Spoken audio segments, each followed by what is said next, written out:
Apakah Tuhannya orang Kristen mati? Tuhan tidak dapat mati. Lalu kenapa Yesus mati? Yang mati adalah manusia Yesus.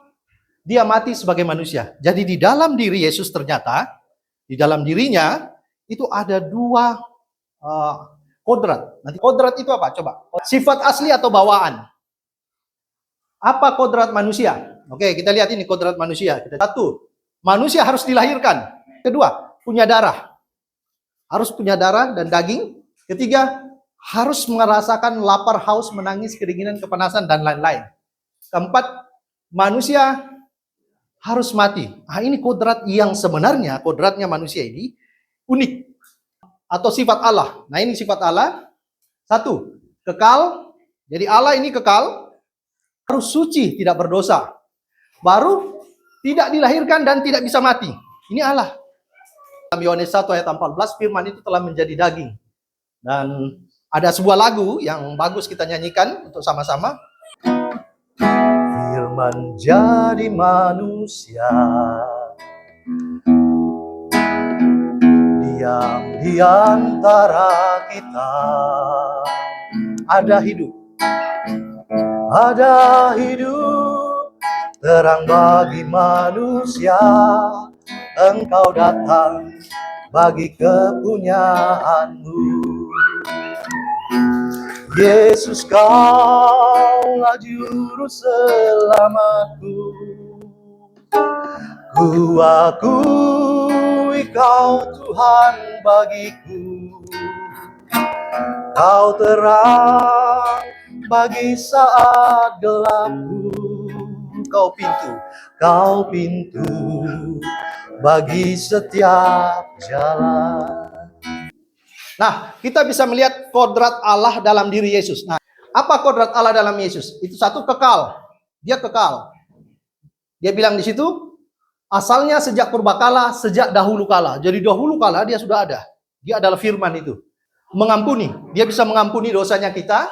Ketika Yesus berkata kepadamu, dosamu diampuni, maka itu akan diampuni. Tidak berbuat dosa. Di dalam Yesus tidak berbuat dosa. Itu di 1 Petrus 2:2 dikatakan ia tidak berbuat dosa dan tipu tidak ada dalam diri mulutnya. Jelas sekali. Punya kuasa hidup dan mati. Nah, ini Yohanes 10 ayat 17. Nah, ini ayat kita. Bapa mengasihi aku oleh karena aku memberikan nyawaku untuk menerimanya kembali. Tidak seorang pun mengambilnya daripadaku, melainkan memberikannya menurut kehendakku sendiri. Ini yang saya garis bawahi. Yang saya garis bawah ini, aku berkuasa memberikan nyawaku dan berkuasa mengambilnya kembali. Tapi tidak ada satupun manusia yang bisa lakukan itu.